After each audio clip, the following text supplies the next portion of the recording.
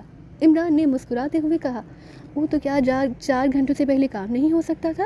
تنویر نے چونک کر کہا، ہاں، ماسٹر کمپیوٹر کو جو ہدایات میں نے دی ہیں ان پر عمل کرنے کے لیے اس ساخت کے کمپیوٹر کو 4 گھنٹے لگ جاتے ہیں۔ عمران نے مختصر سا جواب دیا۔ لیکن پھر بوبی کو کال کرنے کی کیا ضرورت تھی؟ یہ بھی ضروری تھا تنویر، بوبی اور اس کے آدمی ظاہر ہے اتنے گھنٹوں تک وہاں ہمارے انتظار میں تو نہ کھڑے رہتے۔ انہیں لامحالہ علم ہو گیا ہوگا کہ ہم انہیں ڈاج دے کر نکل گئے ہیں، اور ایسی صورت میں انہوں نے ہمیں کنساٹا میں تلاش کرنا تھا۔ کنساٹا چھوٹا سا شہر ہے، وہ جلدی ہمارا پتہ چلا لیتے۔ لیکن عمران صاحب کی اس کال کے بعد وہ ایسا نہیں کریں گے کہ کال کے مطابق تو ہم کنساٹا میں موجود ہی نہیں، تو وہ تلاش کیوں کریں گے؟ اس بار صفدر نے جواب دیتے ہوئے کہا، لیکن اگر ایسے ہی بات تھی تو پھر ہمیں یہاں رکنے کی کیا ضرورت تھی؟ ہم یہاں سے نکل بھی تو سکتے تھے۔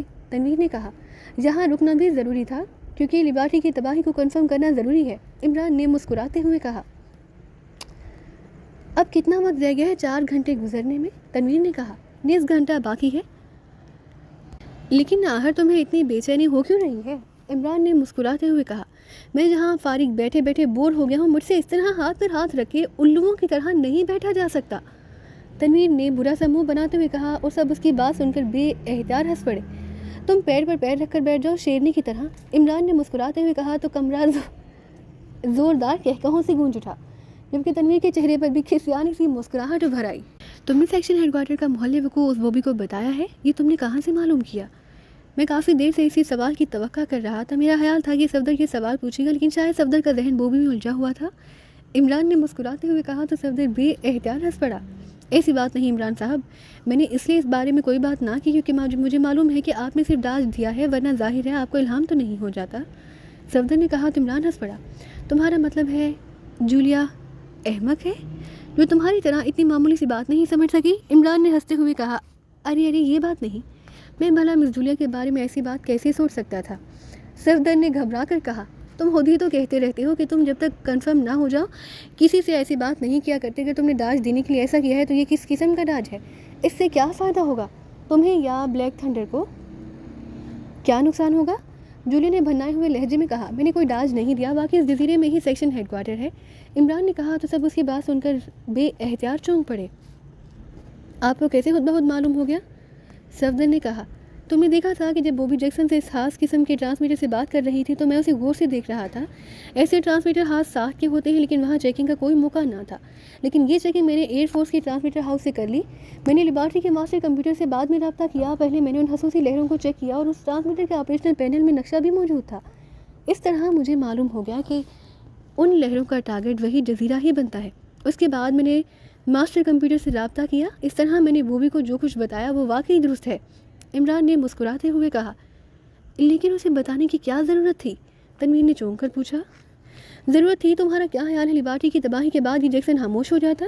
لامحالہ اس نے اس کا انتقام لینے کے لیے پاکستان میں ایجنٹ اور گروپ بھیجنے تھے۔ میں نے یہ سب کچھ بتا کر اس کا راستہ روکا ہے۔ مجھے معلوم ہے کہ اب یہ جیکسن لیبارٹری کی تباہی کے بعد ہمارے پیچھے نہیں آئے گا، بلکہ وہ اپنے ہیڈ کوارٹر کو بھی صرف یہی رپورٹ دے گا کہ لیبارٹری کسی اندرونی نقص کی وجہ سے تباہ ہو گئی ہے، کیونکہ اسے بھی معلوم ہے کہ اگر اس نے ہمارے خلاف کوئی کام کیا اور ہمیں اس کے سیکشن ہیڈ کوارٹر کے محلے وقوع کا علم ہو گیا تو ہم جواب میں اس کی سیکشن ہیڈ کوارٹر کے خلاف کام شروع کر دیں گے۔ اور بلیک تھنڈر کا ہیڈ کوارٹر اس بارے میں بے حد حساس واقع ہوا ہے۔ وہ تو اپنے اس سپر ایجنٹ کو بھی خود ہی ہلاک کر دیتا جس کے بارے میں انہیں معمولی سا شبہ بھی ہو جائے کہ کارکردگی کے لحاظ سے وہ ہلکا پڑ گیا ہے۔ اس لیے جب ہیڈ کوارٹر کو معلوم ہو جائے گا کہ جیکسن کا ہیڈ کوارٹر ٹریس ہو گیا ہے تو پھر نہ وہ ہیڈ کوارٹر رہے گا اور نہ جیکسن۔ بلیک تھنڈر خود ہی سب کچھ آف کر دے گی اور یہ ساری باتیں جیکسن بھی اچھی طرح جانتا ہے، اس لیے اب وہ ہر بات پی جائے گا۔ عمران نے تفصیل بتاتے ہوئے کہا اور سب ساتھی نے اس بات میں سر ہلا دیا۔ اس کا مطلب ہے تم نے حفظ ماتقدم کے طور پر ایسا کیا؟ جولیا نے مسکراتے ہوئے کہا، میں نے تو حفظ ماتقدم کے طور پر اور بھی بہت کچھ کرنا چاہتا ہوں، لیکن تنویر ایسا کرنے دیتا نہیں۔ اب بھی دیکھو بیٹھا کہہ رہا ہے کہ یہ کیوں کیا، وہ کیوں کیا۔ عمران نے مسکراتے ہوئے کہا، اور کیا کرنا چاہتے ہو؟ کیا مطلب؟ میں سمجھا نہیں۔ میں نے تمہیں کب روکا ہے؟ تنویر نے حیرت بھرے لہجے میں کہا۔ وہ عمران کی بات کا مطلب نہ سمجھ سکا تھا۔ تو پھر اجازت ہے میں حفظ ماتقدم کے طور پر کسی نکاح ہوا کو بلوا لوں؟ وہاں پاکستان میں تو میں نے یہی دیکھا کہ جب کسی طرف سے رشتے میں جھگڑا پڑنے کا خدشہ ہو تو حفظ ماتقدم کے طور پر نکاح کروا دیا جاتا ہے، رخصتی بعد میں ہوتی رہتی ہے۔ عمران نے مسکراتے ہوئے اپنی بات کی کھل کر وضاحت کرتے ہوئے کہا، رخصتی اس دنیا سے ہوگی یہ سوچ لینا۔ تنویر نے بے احتیاط ہوتے ہوئے کہا اور کمرہ ایک بار پھر کہوں سے گونج اٹھا۔ شٹ اپ، جو منہ میں آتا ہے کہہ ڈالتے ہو، جولی نے یکلا تنویر کو ڈانٹتے ہوئے کہا۔ یہ بات آپ عمران سے کہیں، مجھے کیوں کہہ رہی ہیں؟ تنویر نے برا سا منہ بناتے ہوئے کہا۔ وہ تو احمق ہے، کم از کم تم تو ایسی بدشگونی والی بات منہ سے نہ نکالا کرو، جولیا نے کہا تو عمران سمیت سب ساتھی بے احتیاط مسکرا دیے۔ وہ اب سمجھے تھے کہ چونکہ تنویر نے عمران کی دنیا سے رخصتی کی بات کی تھی، اس لیے جولیا سے بدشگونی کہہ رہی تھی، اور ظاہر ہے وہ سب عمران کے بارے میں جولیا کے جذبات سے اچھی طرح واقف تھے۔ چلو میرا اسکوپ تو بن گیا، اب رہ گئے تم اگر کہو تو بوبی سے تمہیں بھی سرٹیفکیٹ دلوا دوں، عمران نے مسکراتے ہوئے کہا۔ کیا مطلب؟ تنویر نے چونک کر کہا۔ جولیا نے مجھے احمق ہونے کا سرٹیفکیٹ دے دیا ہے، اور یہ سرٹیفکیٹ لازمی ہوتا ہے، تبھی بات چوہاروں تک پہنچتی ہے، عمران نے مسکراتے ہوئے جواب دیا۔ کمرہ ایک بار پھر کہوں سے گونج اٹھا، لیکن ابھی کہوں کی گونج ختم نہ ہوئی تھی کہ عمران بے احتیاط چونک پڑا۔ اس کے چہرے پر یک لحظہ انتہائی پریشانی کے تاثرات ابھر آئے۔ کیا ہوا؟ سب نے عمران کو اس طرح اچانک چونک کر اٹھتے ہوئے دیکھا۔ مجھے ایسی آوازیں سنائی دی جیسے بے ہوش کر دینے کیپسول فائر ہونے پر آوازیں سنائی دیتی، سانس روک لو، عمران نے کہا، لیکن دوسرے لمحے وہ خود بھی لڑکھڑا گیا، جبکہ باقی ساتھیوں کی جسم بھی اس طرح ہلے جیسے زلزلہ آ گیا ہو۔ عمران نے فوری طور پر سانس روک لیا، لیکن اسے یوں محسوس ہو رہا تھا جیسے اس کا ذہن کسی لٹو کی طرح گھومتا جا رہا ہو۔ اس نے اپنے ذہن پر قابو پانے کے لیے اسے فوری طور پر بلینک کر لیا، اور ایسا کرتے ہی وہ بے احتیاط لڑکھڑا کر نیچے گرا۔ چند لمحوں تک ذہن کو بلینک کرنے کے بعد جیسے اس نے اسے دوبارہ نقطہ ارتکاز سے ہٹایا، اس کے کانوں میں باہر سے دوڑنے کی آوازیں سنائی، جس کا سانس اسی طرح رکا ہوا تھا، لیکن اب اس کے ذہن کی گردش رک گئی۔ وہ اب پوری طرح حواس میں بیٹھا تھا۔ اسے دیکھا کہ اس کے ساتھی کرسیوں سمیت نیچے گرے ہوئے تھے۔ عمران بجلی کی سی تیزی سے اٹھا اور دوسرے لمحے وہ آخری کونے میں پڑے ہوئے صوفے کی پشت کے پیچھے ہو گیا۔ ادھر چلو ادھر، ایک چیختی ہوئی آواز سنائی دی۔ بولنے والا کوئی مرد تھا۔ عمران کا ہاتھ جیب سے باہر نکل آیا، اس کے ہاتھ میں مشین پسٹل موجود تھا۔ آواز دروازے کے باہر سے سنائی دے رہی تھی، لیکن بولنے والا جس انداز میں بول رہا تھا اس سے صاف ظاہر تھا کہ بولنے والے کے چہرے پر گیس ماسک موجود نہیں، ورنہ اس کی آواز اس طرح واضح سنائی نہ دیتی۔ عمران سمجھ گیا کہ یہ گیس جس قدر تیزی سے اثر کرتی ہے، اتنی ہی تیزی سے اس کے اثرات فضا میں غائب ہو جاتے ہیں، ورنہ اتنی جلدی یہ آدمی اس طرح اندر نہ گھس آتے۔ دوسرے لمحے دوڑتے ہوئے قدموں کی آوازیں اس کمرے کی طرف آتی سنائی دی۔ عمران صوفے کے پیچھے موجود تھا تاکہ فوری طور پر اس پر کسی کی نظر نہ پڑے۔ او، یہ تو 4 مرد اور 1 عورت ہے۔ وہ عمران جہاں نہیں، ڈھونڈو اسے، ساری کوٹھی میں پھیل جاؤ، جلدی کرو۔ ایک عورت کی چیختی ہوئی آواز سنائی دی تو عمران آواز سن کر ہی پہچان گیا کہ یہ بوبی کی آواز ہے۔ اس نے بے احتیاط ایک طویل سانس لیا کہ اس کا مطلب تھا کہ بوبی کو فون کرنے کا سارا پلان ناکام رہا، الٹا بوبی نے انہیں ٹریس کر لیا۔ اگر عمران کے کانوں میں وہ کیپسول فائر ہونے کی آواز نہ ہوتی تو یقیناً اب عمران بھی اس کے سامنے بے بس پڑا ہوتا۔ دوڑتے ہوئے قدموں کی آوازیں کمرے سے باہر جاتی سنائی دی، پھر جیسے ہی وہ دور ہو گئی عمران نے صوفے کے پیچھے سے سر اونچا کیا۔ وہ بھی کمرے کے دروازے میں ہی کھڑی تھی، البتہ اس کی پشت کمرے کی طرف تھی۔ وہ باہر کی طرف دیکھ رہی تھی۔ عمران نے ہونٹ بیچ لیے۔ صورتحال اس کے خیال کے مطابق خاصی خطرناک ہو چکی تھی۔ اس کے پاس سائلنسر لگا ہتھیار نہ تھا، اس لیے اگر اب وہ بوبی پر فائر کھول دیتا تو لامحالہ اس کے ساتھ اس کمرے سے باہر مورچے لگا لیتے۔ دوسری طرف اسے یہ خطرہ تھا کہ کہیں بوبی اچانک اس کے ساتھیوں پر فائر نہ کھول دے اور وہ ان کا تحفظ بھی نہ کر سکے۔ چنانچہ عمران نے صوفے کے پیچھے دبکے مگر انتہائی محتاط انداز میں کمرے کی اس دیوار کی طرف کھسکنے لگا جس دیوار میں دروازہ تھا۔ یہ عمران کہاں غائب ہو گیا ہے؟ بوبی کی بڑبڑاہٹ سنائی دی۔ عمران بے احتیاط مسکرا دیا، لیکن اس نے حرکت بند نہ کی، کیونکہ بوبی کی آواز سے ہی اس نے اندازہ لگایا کہ بوبی کا رخ کمرے کے اندرونی طرف ہو گیا، اور اب اگر وہ حرکت کرتا تو لامحالہ بوبی آواز سن لیتی۔ اس لیے وہ سانس روکے خاموش بیٹھا رہا، البتہ اس کے کان آوازوں پر لگے ہوئے تھے۔ تھوڑی دیر بعد دوڑتے ہوئے قدموں کی آوازیں دوبارہ اس کمرے کی طرف آتی سنائی دی۔ مس، پوری کوٹھی میں رالف اور اس کے 2 ملازموں کے علاوہ اور کوئی نہیں، ایک مردانہ آواز سنائی دی۔ تو پھر یہ عمران کہاں غائب ہو گیا؟ حیرت ہے، ٹیلی ویو ڈکٹا فون پر تو یہ اس کمرے میں اپنے ساتھیوں کے ساتھ بیٹھا ہوا نظر آ رہا تھا، اور ہم بے ہوش کر دینے والی گیس فائر کرنے کے بعد فوری طور پر اندر بھی آ گئے ہیں۔ بوبی کی آواز میں حیرت تھی۔ خبردار اگر حرکت کی۔ اچانک عمران کو عین اپنے پہلو سے آواز سنائی دی، اس کے ساتھ ہی ایک مشین گن کی نال اس کی پسلیوں سے لگ گئی۔ اب اٹھ کر کھڑے ہو جاؤ عمران، ورنہ میرے آدمی تمہیں واقعی دوسرا سانس بھی نہ لینے دیں گے، بوبی نے کہا لگاتے ہوئے کہا، اور عمران بے احتیاط ایک طویل سانس لیتا ہوا اٹھ کھڑا ہوا، کیونکہ اب دوسری طرف بھی 2 مسلح آدمی کھڑے نظر آ رہے تھے۔ مجھے پہلے ہی تمہاری جہاں موجودگی کا احساس ہو گیا تھا عمران، لیکن اس وقت میں یہاں اکیلی تھی، اس لیے میں نے تم پر ظاہر نہیں کیا کہ میں نے صوفے کے پیچھے تمہارے کھسکنے کی آواز سن لی ہے۔ تم شاید دروازے کی طرف آ رہے تھے تاکہ اچانک مجھ پر حملہ کر سکو؟ بوبی نے مسکراتے ہوئے اپنی بات کا لطف لیتے ہوئے کہا۔ میں نے آج تک تو سنا تھا کہ عورتوں کے کان بلیوں سے بھی زیادہ تیز ہوتے ہیں، آج تجربہ بھی ہو گیا۔ میں نے بھی تم پر اس وقت حملہ اس لیے نہ کیا کہ تم اکیلی ہو۔ ہمارے مشرق میں اکیلی عورت کو دیکھ کر اس پر حملہ نہیں کیا جاتا بلکہ اس کا تحفظ کیا جاتا ہے، عمران نے مسکراتے ہوئے کہا۔ اس کے ساتھ ہی اس نے اپنے ہاتھ میں موجود مشین پسٹل سامنے صوفے کے گدے پر پھینک دیا۔ مجھے افسوس ہے علی عمران، گو میں نہیں چاہتی تھی کہ تمہیں ہلاک کر دوں، لیکن اب ریجنل ہیڈ کوارٹر کے حکم کی وجہ سے مجبور ہوں۔ مجھے امید ہے تمہاری روح میری اس مجبوری پر مجھے معاف کر دے گی۔ بوبی نے جو بھی دروازے کے سامنے کھڑی تھی بڑے مطمئن سے لہجے میں بات کرتے ہوئے کہا۔ ضرور معاف کر دے گی، ہم مردوں کی یہی تو مجبوری ہے کہ زندگی میں تو کیا مرنے کے بعد بھی ہماری روحیں عورتوں کا کچھ نہیں بگاڑ سکتی۔ تم اپنے ریجنل ہیڈ کوارٹر کی وجہ سے مجبور ہو، لیکن میں مرد ہونے کی وجہ سے مجبور ہوں، عمران نے اسی طرح مسکراتے ہوئے کہا۔ فائر! یکلخت بوبی نے چیختے ہوئے کہا، اور اسی لمحے عمران کے دونوں اطراف میں کھڑے دونوں مشین گن برداروں نے ایک لمحہ ضائع کیے بغیر مشین گنوں کے ٹریگر دبا دیے، لیکن عمران اس سچویشن کے لیے پہلے ہی ذہنی طور پر تیار تھا۔ بوبی کے منہ سے جیسے ہی فائر کا لفظ نکلا، عمران نے بجلی کی سی تیزی سے الٹی کلا بازی کھائی اور دوسرے لمحے وہ ٹھیک بوبی کے پہلو میں کھڑا نظر آیا، اور صوفے کے گدے پر موجود مشین پسٹل اب بھی اس کے ہاتھوں میں موجود تھا۔ الٹی کلا بازی کھاتے ہوئے اس نے بڑی آسانی سے مشین پسٹل جھپٹ لیا۔ عمران کے اچانک درمیان سے ہٹ جانے کی وجہ سے اس کے دونوں اطراف میں موجود مشین گن برادر ایک دوسرے کی گولیوں کا شکار ہو گئے اور کمرہ مشین گن کی فائرنگ کے ساتھ ساتھ انسانی چیخوں سے بھی گونج اٹھا، لیکن جیسے ہی عمران کی قدم زمین پر لگے اچانک اس کے ہاتھ پر ضرب لگی اور مشین پسٹل اس کے ہاتھوں سے نکل کر دور جا گرا، لیکن اسی لمحے عمران یکلخت فضا میں اچھلا اور دوسرے لمحے بوبی چیختی ہوئی کسی گیند کی طرح اچھل کر کمرے کے ایک کونے میں جا گری۔ اس کے ہاتھ میں موجود ریوالور کی گولی عمران کے پیٹ میں سے رگڑ کھا کر نکل گئی۔ عمران نے ایک بار پھر کلا بازی کھاتے ہوئے بوبی کی ٹھوڑی کے نیچے دونوں پیروں کی ضرب لگائی تھی، جس کی وجہ سے بوبی اچھل کر کونے میں جا گرے، لیکن عمران کلا بازی کھا کر بجائے واپس وہیں آنے کے گھوم کر کمرے کے کھلے دروازے سے باہر جا گرا، اور اس طرح گولیوں کی وہ بوچھاڑ جو دو اطراف سے اس پر ہو رہی تھی کمرے میں موجود بوبی کے ایک اور ساتھی کو چاٹ گئی اور وہ چیختا ہوا نیچے گرا تھا۔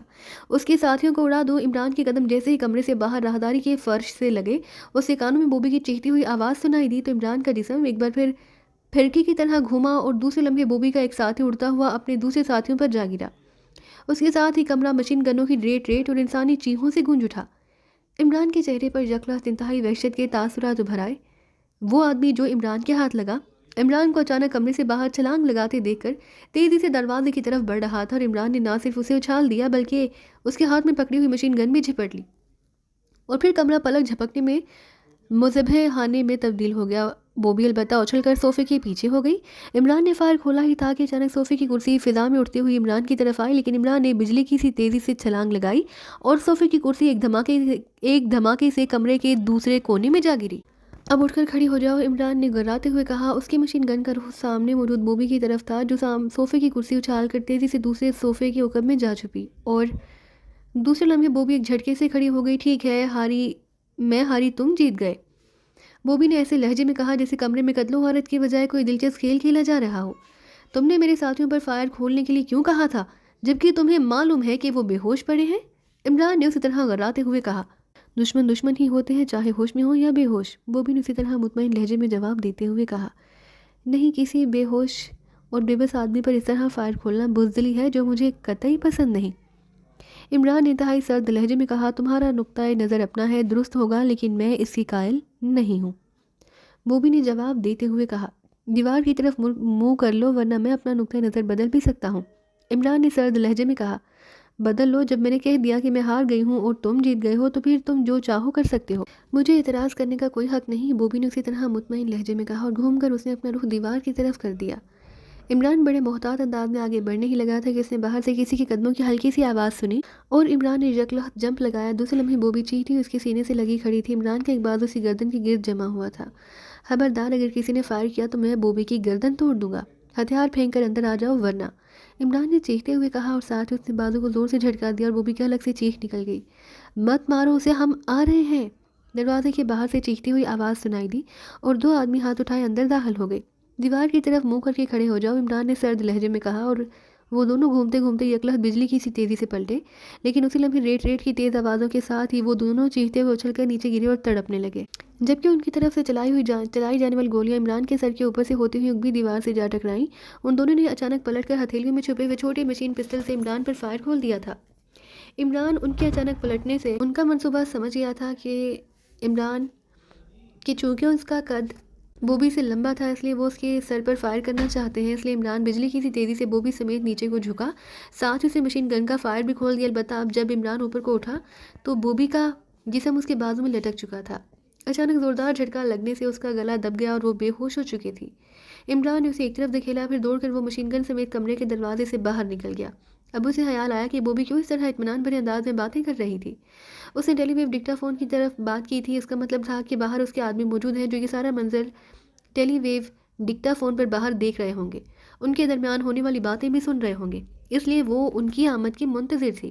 اور وہ آئے بھی صحیح، یہ اور بات ہے کہ عمران کے کانوں میں ان کے انتہائی محتاط قدموں کی آوازیں پھر بھی پہنچ گئیں۔ گو انہوں نے اپنے طور پر پھر بھی عمران پر فائر کر دیا تھا، لیکن ان کا منصوبہ کامیاب نہ ہو سکا۔ عمران تیزی سے آگے بڑھتا ہوا برآمدے کے قریب پہنچا ہی تھا کہ اچانک ایک دھماکہ ہوا اور عمران کو یوں محسوس ہوا جیسے کوئی گرم سلاخ اس کے پہلو میں اترتی چلی گئی ہو۔ وہ بے احتیاط اچھل کر نیچے گرا، مشین گن اس کے ہاتھوں سے نکل کر دور جا گری اور وہ لڑکتا ہوا برآمدے کی 2 سیڑھیوں سے نیچے پورچ میں گر گیا۔ وہ مرا! اس کے کانوں میں کسی کی چیختی ہوئی آواز سنائی دی اور عمران کا ڈوبتا ہوا ذہن یکلحظ ایک جھٹکے سے بیدار ہو گیا۔ ایک لمحے پہلے اسے یوں محسوس ہو رہا تھا جیسے اس کا سانس سینے میں رک رہا ہو، لیکن اس کی آواز کو سن کر اس کے جسم نے جو جھٹکا کھایا تھا اس سے اس کا سانس بحال ہو گیا اور عمران تیزی سے رینگتا ہوا پوش میں کھڑی کار کی سائیڈ میں ہو گیا۔ دوسرے لمحے اس نے 2 آدمیوں کے دوڑتے ہوئے قدموں کی آواز سنی۔ تم اندر مس بوبی کو سنبھالو، میں اسے دیکھتا ہوں۔ ایک آدمی کی آواز سنائی دی تو عمران نے تیزی سے کروٹ بدلی اور دوسرے لمحے وہ کار کے نیچے رول ہوتا ہوا دوسری طرف پہنچ گیا۔ دوڑ کر آنے والے آدمی اب کار کی دوسری طرف پہنچ گئے تھے، جبکہ ان میں سے ایک آدمی اندر کی طرف آ گیا۔ ارے یہ کیا؟ یہ آدمی کہاں گیا؟ کار کے نیچے خون کی لکیر۔ کار کی دوسری طرف سے اس آدمی کی آواز سنائی دی اور عمران تیزی سے گھوما اور دوسرے لمحے وہ آدمی جو احمقوں کی طرح جھک کر کار سے نیچے دیکھ رہا تھا چیختا ہوا کار کی باڑی سے ٹکرایا۔ عمران نے پوری قوت سے اس جھکے ہوئے آدمی کے پشت پر لات جما دی۔ کار کی باڑی سے ٹکرا کر الٹ کر پشت کے بل نیچے گرا ہی تھا کہ عمران کسی عقاب کی طرح اس پر جھپٹا۔ دوسرے لمحے اس کے ہاتھ میں وہ مشین گن موجود تھی جو اس آدمی کے اس طرح کار سے اچانک ٹکرانے کی وجہ سے نیچے فرش پر گری تھی۔ کیا ہوا؟ راہداری کی طرف سے چیختی ہوئی آواز سنائی دی کہ عمران کا جسم تیزی سے گھوما اور مشین گن کی ریٹ کے ساتھ ہی راہداری میں انسانی چیخ گونجی اور دوڑ کر آنے والا آدمی چیختا ہوا ایک دھماکے سے نیچے گرا اور تڑپنے لگا۔ عمران کا ہاتھ اسی رفتار سے گھوما اور باڑی سے ٹکرا کر نیچے گر کر اٹھنے کی کوشش کرتا ہوا وہ آدمی بھی گولیوں کی زد میں آ گیا۔ گولیوں نے اس کے سینے کو پلک جھپکنے میں شہد کی مکھیوں کے چھتے میں تبدیل کر دیا تھا۔ عمران نے بے اختیار ایک طویل سانس لیا اور کار کے بونٹ سے سہارا لے کر لمبے لمبے سانس لینے لگا۔ اس کے پہلو سے خون تیزی سے اور مسلسل بہہ رہا تھا۔ اسے یوں محسوس ہو رہا تھا جیسے خون کے ساتھ ساتھ اس کے جسم سے روح بھی نکلتی چلی جا رہی ہو۔ 2-3 لمبے لمبے سانس لینے کے بعد عمران نے اپنی قمیض سے ایک بڑا سا ٹکڑا کھینچ کر پھاڑا اور اس کا گولا بنا کر اس نے اسے زخم پر رکھ کر دبا دیا اور واپس راہداری کی طرف بڑھنے لگا۔ اس کے قدم لڑکھڑا رہے تھے، جسم میں تیز درد کی لہریں سی دوڑ رہی تھی، ذہن پر بار بار اندھیرے جھپٹ رہے تھے، لیکن وہ جانتا تھا کہ اگر وہ بے ہوش ہو گیا تو بوبی جو بے ہوش پڑی ہوئی تھی ہوش میں آنے کے بعد اسے قبر میں اتار دے گی۔ اس گھر کی تلاشی لیتے ہوئے اس نے ایک کمرے میں فرسٹ ایڈ باکس رکھا ہوا دیکھا، اس لیے اس کے قدم اس کمرے کی طرف بڑھے چلے جا رہے تھے۔ فرسٹ ایڈ باکس کے قریب پہنچ کر وہ فرش پر بیٹھ گیا۔ اس نے مشین گن ایک طرف رکھی اور فرسٹ ایڈ باکس کھول کر اس نے اس کے اندر رکھا ہوا سامان باہر نکالنا شروع کر دیا۔ اس کے ساتھ ہی گیس کی وجہ سے بے ہوش تھے اور اسے معلوم تھا کہ جب تک گیس کا توڑ انہیں نہ سنگھایا جائے گا ان میں سے کوئی بھی ہوش میں نہیں آ سکے گا، اس لیے وہ اپنے زخم کی ابتدائی بینڈیج خود کرنا چاہتا تھا تاکہ کم از کم خون بہنا تو فوری طور پر بند ہو جائے۔ اس نے پانی کی بوتل باکس سے نکالی، پھر اس کا ڈھکن کھول کر اس نے سالم بوتل ہی زخم پر انڈیل دی۔ پانی پڑنے سے اس کے جسم میں ایک لمحے کے لیے عجیب سی تسکین کی لہر سی دوڑتی چلی گئی اور خون بہنا بھی تقریباً بند ہو گیا تھا۔ اس نے باکس میں سے کپاس نکال کر اسے ایک دوا میں تر کیا، کپاس کو زخم پر رکھا، پھر بینڈیج کرنے شروع کر دی۔ جسم میں دوڑنے والی تیز درد کی لہریں اب کافی حد تک کم ہو گئی تھی، لیکن اس کے باوجود اس کے ذہن پر اندھیرے اسی طرح جھپٹ رہے تھے، بلکہ ان میں لمحہ بہ لمحہ اضافہ ہوتا جا رہا تھا۔ عمران اس کی وجہ بھی سمجھ رہا تھا کہ گولی ابھی تک اس کے جسم کے اندر تھی اور ظاہر ہے گولی کا زہر اب خون میں شامل ہونے لگ گیا تھا۔ اسے فوری طور پر آپریشن کی ضرورت تھی، لیکن ان حالات میں ظاہر ہے آپریشن کا تو سوچا بھی نہ جا سکتا تھا۔ وہ چاہتا تھا کہ بینڈیج کر کے وہ واپس اسی کمرے میں جائے اور بوبی کے ساتھیوں کی تلاشی لے کر ان میں سے جس کے پاس بھی گیس کا توڑ موجود ہو اس سے اپنے کسی ساتھی کو ہوش میں لے آئے، اس کے بعد ہی کچھ ہو سکتا تھا۔ چنانچہ وہ بینڈیج میں مصروف رہا۔ بینڈیج مکمل کرنے کے بعد وہ اٹھا، مگر جیسے ہی وہ اٹھ کر کھڑا ہوا اسے یوں محسوس ہوا جیسے اس کا ذہن کسی کیمرے کے شٹر کی طرح یکلخت گیا ہو۔ اس نے بار بار اپنے سر کو جھٹکے دے کر اس تاریکی کو ہٹانے کی کوشش کی، پھر آہستہ آہستہ اس کی ذہن پر چھائی ہوئی تاریکی ہٹتی چلی گئی۔ لیکن دوسرے لمحے جب اس کی آنکھوں میں شعور کی چمک ابھری، وہ بے احتیاط چونک کر اٹھنے لگا، لیکن اس کے جسم نے حرکت کرنے سے انکار کر دیا۔ اس کے ساتھ ہی اس کی آنکھیں حقیقی حیرت کی شدت سے پھٹ کر دونوں کانوں تک جا پہنچی۔ اس کے ذہن میں بے احتیاط دھماکے سے ہونے لگے، کیونکہ اس نے دیکھا کہ وہ کوٹھی کے اس کمرے کے فرش پر، جہاں وہ بے ہوش ہونے لگا تھا، موجود ہونے کی بجائے کسی ہسپتال کے کمرے میں بیڈ پر لیٹا ہوا تھا۔ اس کے جسم پر سرخ کمبل تھا، البتہ اس کے دونوں ہاتھ اور جسم کو بیڈ سے کلپ کر دیا گیا تھا۔ ایک طرف گلوکوز کی بوتل بھی لگی ہوئی تھی۔ یہ کیا ہوا؟ کیسے ہوا؟ عمران کے منہ سے بے احتیاط نکلا ہی تھا کہ کمرے کا دروازہ کھلا اور ایک نوجوان نرس اندر داخل ہوئی۔ ارے آپ کو ہوش آ گیا، ویری گڈ، اس نرس نے انتہائی مسرت بھرے لہجے میں کہا۔ پھر اس سے پہلے کہ عمران اسے کوئی سوال کرتا، وہ بجلی کی سی تیزی سے مڑی کمرے سے باہر نکل گئی۔ یا اللہ، یہ کیا اسرار ہے؟ عمران نے بے احتیاط ایک طویل سانس لیتے ہوئے کہا، لیکن چند لمحوں بعد دروازہ کھلا۔ اس کے ساتھ ہی عمران کے چہرے پر موجود حیرت کے تاثرات میں اضافہ ہوتا چلا گیا، کیونکہ کمرے میں داخل ہونے والی بوبی تھی۔ تمہیں ہوش آ گیا عمران؟ مبارک ہو۔ میں تو سخت پریشان ہو رہی تھی، کیونکہ ڈاکٹروں کا کہنا تھا کہ تمہارے خون میں کافی زہر شامل ہو چکا ہے، اس لیے کچھ بھی ہو سکتا ہے۔ بوبی نے قریب آ کر بڑے مسرت بھرے لہجے میں کہا، تم ہوش کی بات کر رہی ہو؟ میرا خیال ہے کہ میں حیرت کی شدت سے ایک بار نہیں 10 بار بے ہوش ہو چکا ہوں۔ عمران نے حیرت بھرے لہجے میں کہا تو بوبی بے احتیاط کہا مار کر ہنس پڑی۔ میں نے تمہیں کہا نہیں تھا کہ میں ہاری تم جیتے، اور دیکھو تم واقعی جیت چکے ہو۔ بوبی نے کرسی گھسیٹ کر ساتھ بیٹھتے ہوئے کہا، میرے ساتھیوں کا کیا ہوا؟ کیا کہیں وہ تو ہار نہیں چکے؟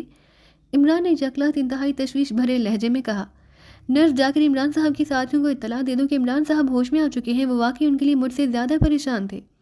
بوبی نے ساتھ کھڑی ہوئی نرس سے کہا، اور نرس سر ہلاتی ہوئی تیزی سے مڑ کر دروازے کی طرف بڑھ گئی۔ آخر اس کایا پلٹ کی کوئی وجہ تو ہوگی، تم تو دشمن کو دشمن ہی سمجھتی تھی۔ عمران نے ساتھیوں کی طرف سے مطمئن ہوتے ہوئے مسکرا کر کہا، ہاں لیکن تمہاری ایک بات نے مجھے اپنا نقطہ نظر بدلنے پر مجبور کر دیا تھا۔ تم نے کہا تھا نا کہ دشمن اگر بے بس اور بے ہوش ہو تو اسے مارنا بزدلی ہے۔ اس وقت تو میں نے تمہاری بات کی نفی کی تھی، لیکن حقیقت یہی ہے کہ تمہاری اس بات نے مجھے واقعی بے حد شرمندہ کیا۔ بہرحال تم نے جھٹکا دے کر مجھے بے ہوش کر دیا۔ جب مجھے ہوش آیا تو میں اس کمرے میں پڑی تھی جس میں تمہارے ساتھی بے ہوش اور میرے ساتھی ہلاک ہوئے موجود تھے۔ وہاں مشین گنیں بھی تھی اور مشین پسٹل بھی۔ میں نے ایک مشین گن اٹھائی اور باہر آ گئی۔ راہداری میں میرا آدمی جیمز ہلاک ہوا پڑا تھا، باہر پورش میں کار کے ساتھ اس کے ایک ساتھی کی لاش پڑی تھی، لیکن تم غائب تھے۔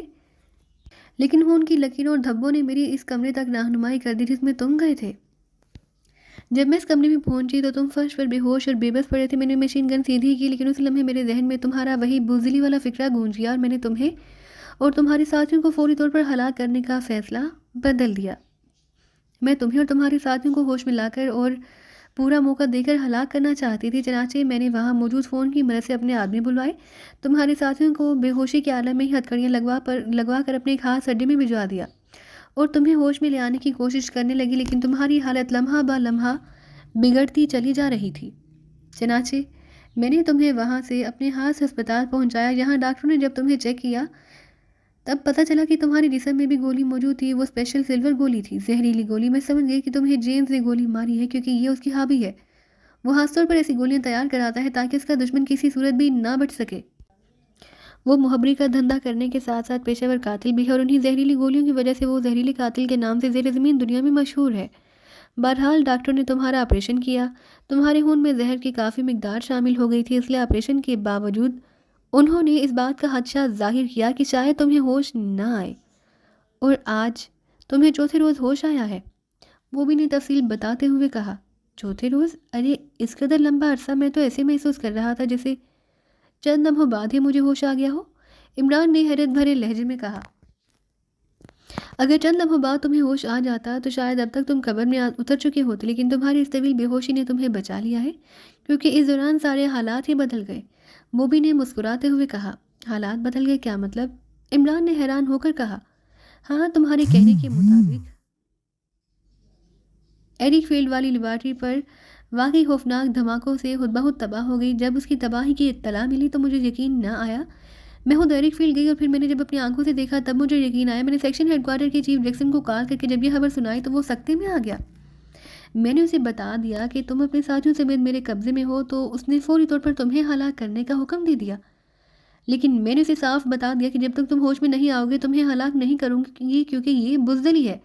لیکن اس نے اصرار جاری رکھا تو میں نے اس سے وعدہ کر لیا کہ جیسے ہی تمہیں ہوش آئے گا میں تمہیں ہلاک کر دوں گی.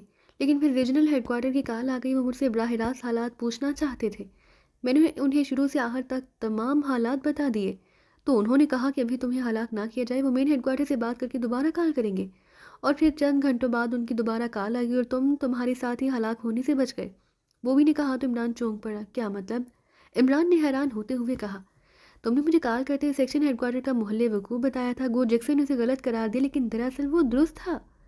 میں نے ریجنل ہیڈ کوارٹر کو یہ بات اپنی فطرت کے مطابق بتا دی تھی. ریجنل ہیڈ کوارٹر نے جب یہ ساری صورتحال مین ہیڈ کوارٹر پہنچائی تو انہوں نے فوری طور پر سیکشن ہیڈ کوارٹر کو اس جزیرے سمیت تباہ کر دی کہ تمہاری بات درست تھی. اور مین ہیڈ کوارٹر کا اصول یہی تھا کہ جو سیکشن ہیڈ کوارٹر ٹریس ہو جائے اسے فوری طور پر ختم کر دیا جاتا ہے. ریجنل ہیڈ کوارٹر کو بھی اس سیکشن ہیڈ کوارٹر کے محل وقوع کا علم نہ تھا. اسے بھی مین ہیڈ کوارٹر سے پتہ چلا کہ تم نے صحیح محل وقوع بتایا تھا. بہرحال جیکسن کو نااہل قرار دے کر ہلاک کر دیا گیا. سیکشن ہیڈ کوارٹر تباہ کر دیا گیا اور اس کے ساتھ تمہیں دوبارہ سیف لسٹ میں شامل کر دیا گیا. تمہارے ساتھیوں کو ہلاک کرنے یا نہ کرنے کا اختیار مجھے دے دیا گیا. اس کے ساتھ ہی مین ہیڈ کوارٹر نے حکم دے دیا کہ مین ہیڈ کوارٹر کی اجازت کے بغیر آئندہ ریجنل ہیڈ کوارٹر بھی بلیک تھنڈر کا کوئی مشن پاکیزہ میں نہ بھیجے گا اور نہ ہی کسی سیکشن ہیڈ کوارٹر کو اس کا اختیار ہوگا. لیبارٹری کی تباہی کا ذمہ دار بھی جیکسن کو قرار دے دیا گیا کیونکہ اس پاکستانی سائنسدان کا اغوا تمہارے ملک سے فارمولے کی کاپی کا حصول ان سب کی پلاننگ جیکسن نے ہی بنائی تھی. ریجنل ہیڈ کوارٹر کو اس کی اطلاع ضرور تھی لیکن مین ہیڈ کوارٹر کو اس بارے میں اطلاع نہ دی گئی. مین ہیڈ کوارٹر کا خیال تھا کہ اگر جیکسن یا پاکستانی سائنسدان کو اغوا نہ کرتا یا وہاں سے فارمولہ حاصل کرنے کے لیے مشن نہ بھیجتا تو تمہارے ہاتھوں اس قدر قیمتی لیبارٹری تباہ نہ ہوتی. تمہیں جو کہ سیف لسٹ میں شامل کر دیا گیا تھا اس لیے اب میری خواہش کے باوجود بھی تمہیں ہلاک نہ کر سکتی تھی. باقی رہے تمہارے ساتھی تو جب تمہیں میں ہلاک نہیں کر سکتی تو تمہارے ساتھیوں کو ہلاک کر کے مجھے کیا حاصل ہونا تھا؟ چنانچہ میں نے نہ صرف انہیں کچھ نہ کہا بلکہ ان سے دوستی کر لی. بوبی نے تفصیل بتاتے ہوئے کہا. مجھے افسوس ہے بوبی کہ تمہاری خواہش پوری نہ ہو سکی. تم اپنے ہیڈ کوارٹر کی وجہ سے اگر مجبور ہو کر اپنی خواہش پوری نہیں کر پا رہی تو میرے ہیڈ کوارٹر سے بات کراؤ. میں انہیں درخواست کروں گا کہ وہ تمہیں تمہاری خواہش پوری کرنے کا موقع دے دے. عمران نے مسکراتے ہوئے کہا. تم واقعی بےحد گہرے آدمی ہو. تمہارا خیال ہے کہ میں واقعی تمہاری مین ہیڈ کوارٹر سے بات کرا دوں گی. اس طرح تمہیں ہیڈ کوارٹر کا پتہ چل جائے گا. لیکن اصل بات یہی ہے کہ مجھے مین ہیڈ کوارٹر تو ایک طرف سیکشن ہیڈ کوارٹر کے محل وقوع کا بھی علم نہیں. حالانکہ جیکسن میرا دوست ہے. وہ جب بھی کانساٹا آتا کئی روز میرے پاس رہتا. میں یہی سمجھتی رہی کہ یہ ہیڈ کوارٹر والنگٹن یا ناراک میں ہوگا. لیکن اب تم نے بتایا کہ یہ بحر الکاہل کے کسی جزیرے میں ہے. ویسے ایک بات ہے, آخر تم نے کیسے لیبارٹری کو تباہ کر دیا اور کیسے سیکشن ہیڈ کوارٹر کا محل وقوع ٹریس کر لیا تھا؟ بوبی نے کہا تو عمران بے احتیاط ہنس پڑا. تمہارا کیا خیال ہے تمہارے مین ہیڈ کوارٹر نے مجھے کیوں سیف لسٹ میں رکھا ہوا ہے؟ عمران نے مسکراتے ہوئے کہا. اس لیے کہ جب ہیڈ کوارٹر پوری دنیا پر قبضہ کر لے گا تو پھر وہ تمہیں اپنے لیے استعمال کرے گا. بوبی نے جواب دیا. یہ خواب تو آج تک نہ جانے کتنی تنظیمیں دیکھتی چلی آئی ہیں. ایسے خوابوں کی تعبیر کبھی نہیں ملتی. لیکن اصل بات یہ ہے کہ انہیں معلوم ہے کہ اگر انہوں نے مجھے ہلاک کرنے کی کوشش کی تو پھر مین ہیڈ کوارٹر کو بھی ٹریس کیا جا سکتا ہے کیونکہ یہ مین ہیڈ کوارٹر خلا میں تو بہرحال موجود نہ ہوگا, اسی کرۂ ارض پر ہوگا. عمران نے مسکراتے ہوئے جواب دیا تو بوبی کی آنکھیں حیرت سے پھیلتی چلی گئیں. ارے واقعی تم درست کہہ رہے ہو. اس کا مطلب ہے کہ مین ہیڈ کوارٹر تم سے خوفزدہ ہے. بوبی نے کہا. مجھ سے نہیں, میری صلاحیتوں سے. مجھ سے تو تم آج تک خوفزدہ نہیں ہو سکی تو مین ہیڈ کوارٹر کیسے خوفزدہ ہوگا؟ عمران نے مسکراتے ہوئے کہا اور بوبی بے احتیاط کہا مار کر ہنس پڑی. اسی لمحے دروازہ کھلا. جولیا اور اس کے ساتھی اندر داخل ہوئے. جولیا کے چہرے پر یکلا شدید غصے کی تاثرات ابھر آئے. شاید بوبی کا کہا سن کر اس کے چہرے پر یہ تاثرات ابھرے تھے. مبارک ہو مس جولیا, عمران کو ہوش آ گیا ہے. بوبی نے جولیا سے مخاطب ہو کر کہا. اسے زندگی بھر ہوش نہیں آ سکتا. جولیا نے پھنکارتے ہوئے لہجے میں کہا. ارے کیا ہوا؟ کیا مطلب؟ پہلے تو تم اس کی بے ہوشی کی وجہ سے اس قدر پریشان تھی کہ تمہاری حالت دیکھی نہ جا رہی تھی, اور اب جب اسے ہوش آ گیا تو تم الٹی بات کر رہی ہو. بوبی نے حیران ہوتے ہوئے کہا. یہ جولیا انسان کی فطرت تبدیل نہیں ہوتی, اس لیے آپ کا غصہ بیکار ہے. اچانک تنویر نے موقع دیکھ کر بات کرتے ہوئے کہا. میں کیوں غصہ کروں گی؟ میری بلا سے یہ چاہے جس کے ساتھ جی چاہے کہے لگاتا رہے. جولیا نے پھنکارتے ہوئے کہا. کیا مطلب؟ کیا آپ یہ سب کچھ میری وجہ سے کہہ رہی ہیں؟ بوبی نے چونکتے ہوئے کہا.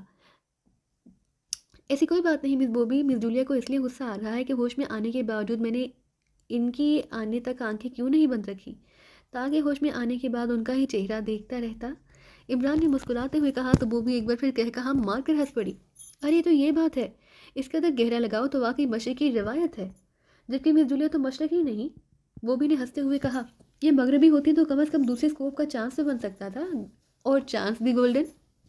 عمران نے مسکراتے ہوئے کہا تو وہ بھی ایک بار پھر کہا مار کر ہنس پڑی، کیونکہ وہ عمران کے لفظ گولڈن چانس کا مطلب سمجھ گئی تھی۔ اب بنا لو گولڈن چانس، میں نے تمہیں منع تو نہیں کیا؟ جولی نے مصنوعی غصے کا اظہار کرتے ہوئے کہا۔ اس کے چہرے کے تاثرات ایک بار پھر بدل گئے۔ کیسے بنا سکتا ہوں؟ جس طرح بلیک تھنڈر کے ہیڈ کوارٹرز نے مجھے سیف لسٹ میں رکھ کر مس بوبی کی خواہش نہیں پوری ہونے دی، کیا یہ مجھے ہلاک کر سکتی؟ اس طرح تمہاری سیف لسٹ میں نام شامل ہو جانے کی وجہ سے دوسرے اسکوپ کا راستہ بند ہو گیا ہے، عمران نے کہا تو جولیا بے احتیاط ہنس پڑی۔ مجھے تو ریجنل ہیڈ کوارٹر کی وجہ سے مجبور تھی، ورنہ حقیقت یہی ہے کہ تمہیں ہلاک کرنا میری خواہش نہ تھی، وہ بھی نے فوراً وضاحت کرتے ہوئے کہا۔ تم غنیمت سمجھو کہ عمران کو تمہاری سچائی اور صاف دلی پسند آ گئی، ورنہ تم نہ جانے اب تک کتنی بار قبر میں اتر چکی ہوتی، جولیا نے بڑے فخریہ لہجے میں کہا۔ ہاں مجھے احساس ہے عمران صاحب واقعی میری توقع سے کہیں زیادہ بڑھ کر باصلاحیت ہے، بوبی نے ایک بار پھر اسی طرح صاف دلی سے بات کرتے ہوئے کہا۔ ارے اگر تم دونوں نے مل کر میری تعریف شروع کر دی تو بیچاری تنویر کا کیا ہوگا؟ کم از کم ایک خاتون تو ایسی بھی ہونی چاہیے جو تنویر کی بھی تعریف کرے، کیوں تنویر؟ عمران نے مسکراتے ہوئے کہا۔